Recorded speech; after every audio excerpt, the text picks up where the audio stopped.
అన్న చెప్పండి, అసలు రాష్ట్ర వ్యాప్తంగా ఉన్నటువంటి బీసీలందరూ ఐక్యంగా లేరు, దానివల్లనే ఒక ఐక్యత కోల్పోవడం వల్లనే బీసీలకు అన్యాయం జరుగుతుందని చెప్పేసి కూడా వినబడుతుంది. అంటే ఐక్యత కోల్పోవడం వల్ల ఇలా అన్యాయం జరుగుతుందా, లేకపోతే ఎలా ఉంది పరిస్థితి అసలు?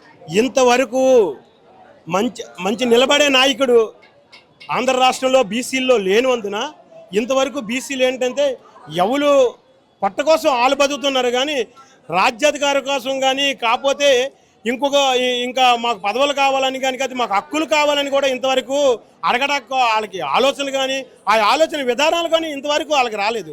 కానీ ఈరోజు బీసీల కోసం 139 కులాలు కూడా ఈరోజు ఏకమయ్యి ఈ మంగళగిరి ప్రాంతంలో బీసీవై పార్టీ కార్యాలయంలో వేలాది మంది ప్రతి జిల్లా ప్రతి నియోజకవర్గం నుంచి ఆంధ్ర రాష్ట్రం మొత్తం వచ్చి ఉలుక్కని ఒకేసారి రామచంద్ర యాదవ్ గారు ఈ అమర నిరాహార దీక్షకి మొత్తం అందరూ మద్దతు ఇవ్వడంతో బీసీలు ఇంతమంది బీసీలు ఉన్నారా, ఈ బీసీలకి ఎంత ఆలోచన ఉందా, ఈ బీసీలు ఏదైనా సాధించగలరని ఆలోచన భావం ఇప్పుడు అందరిలో కలుగుతుంది.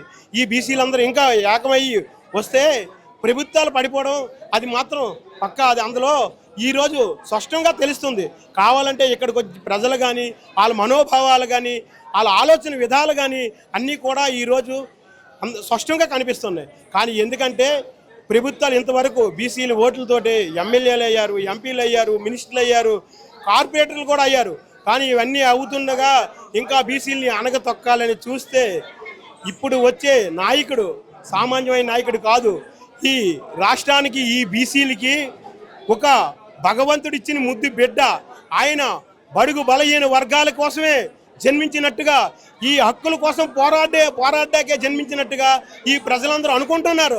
అసలు ఈ బీసీల్లో ఇంత మనోభావం ఇంత శక్తి పెరిగిందంటే ఇది ఇచ్చింది రామచంద్ర యాదవ్ అన్నగారు కాబట్టి అందరూ కూడా ఈ మనోభావం తెలుపుతున్నారు.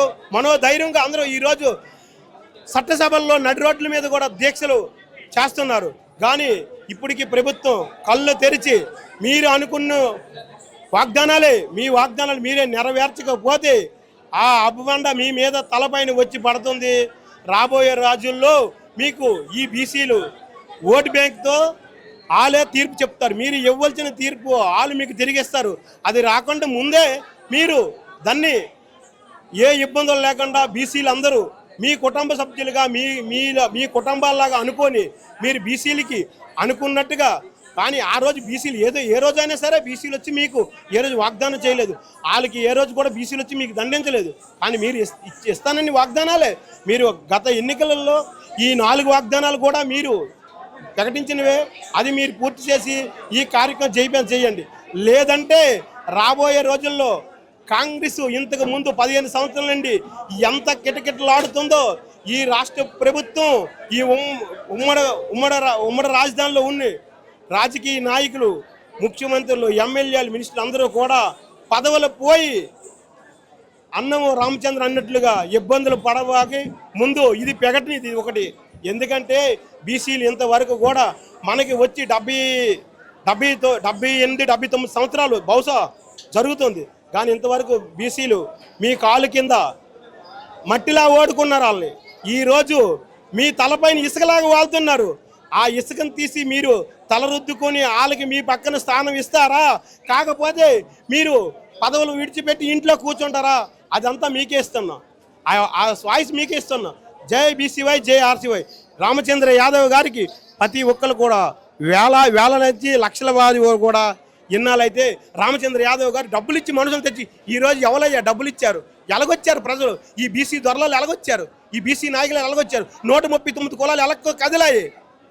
ఇక్కడి నుంచి శ్రీకాకుళం నుండి చిత్తూరు వరకు, చిత్తూరు తిరుపతి నుండి అన్నవరం వరకు, అన్నవరం నుండి గుంటూరు నుండి నెల్లూరు, ఏలూరు, కర్నూలు, కడప, చిత్తూరు ఇన్ని జిల్లాలు కూడా మనకి బీసీలకి మద్దతు ఇస్తున్నాయి. అంటే పెద్దిరెడ్డి రామచంద్ర రెడ్డి ఒక్క తప్పు చేసినందుకే వైఎస్ఆర్ పార్టీ కుప్పకు కూలిపోయింది. ఈ తప్పు కూడా కూటమి ప్రభుత్వం చేస్తే అదే కుప్పకూలిపోవడానికి ఇదే లాస్ట్ కూడా అవకాశం. ఎందుకంటే బీసీలు కూడా మీ మీద అభిమానంతో, అనురాగంతో మీరు రామచంద్ర యాదవ్ గారు చెప్పిన వాగ్దానాలు వింటే మీకు ఎప్పుడు ఎల్లవేళ్ళగా ఉంటారు. మా బీసీ ఎమ్మెల్యేలు, ఎంపీలు అందరూ కూడా మీలో ఉన్నారు. అందరూ కూడా మా బీసీల్లోకి వచ్చారనుకో అన్నీ మనం తట్టబుట్ట సర్దుకొని మనం అవులింట్లో కూర్చోవాలి. అదంతా గమనించి గౌరవంగా ప్రధానంగా మేము అడుగుతున్నాం. ఆ డిమాండ్లు మాకు ఇచ్చేస్తే ఏ రోజు కూడా ఎవరికి ఏ ఇబ్బంది ఉండదు. మన రాష్ట్రం సస్యశ్యామలంగా ఉంటుంది. భగవంతుడు కరుణించి సకాలంలో వర్షాలు కురిసి రైతులు బాగుంటారు, చేతి కార్మికులు బాగుంటారు, ఉద్యోగస్తులు బాగుంటారు, వ్యాపారస్తులు బాగుంటారు, అలాగే ఇప్పుడు ఏలుతున్న నాయకులు బాగుపడతారు అని నా ఒక్కడి విన్నపం కాదు. బయట అనే స్కిట్ నేను ఇది చెప్పడం జరిగింది. వాళ్ళు మాట్లాడితే నేను స్కిట్ చెప్పడం జరిగింది. నా వల్ల ఏం తప్పులున్నా ప్రభుత్వం నన్ను క్షమిస్తారని నేను మరీ కోరుకుంటాను. రామచంద్ర యాదవ్ గారికి నేను శ్రీకాకుళం జిల్లా కన్వీనర్గా నేను మాట్లాడుతున్నాను. కానీ నేను ప్రతిపక్షంగా మాట్లాడలేదు. ఇదంతా కూడా ఇది రాబోయే రోజుల్లో మా బీసీవై పార్టీకి అండగా ఉంటుందని భరోసా ప్రభుత్వం ప్రజలు మనోభావాలు కోరికలతో వచ్చే మాట ఇది.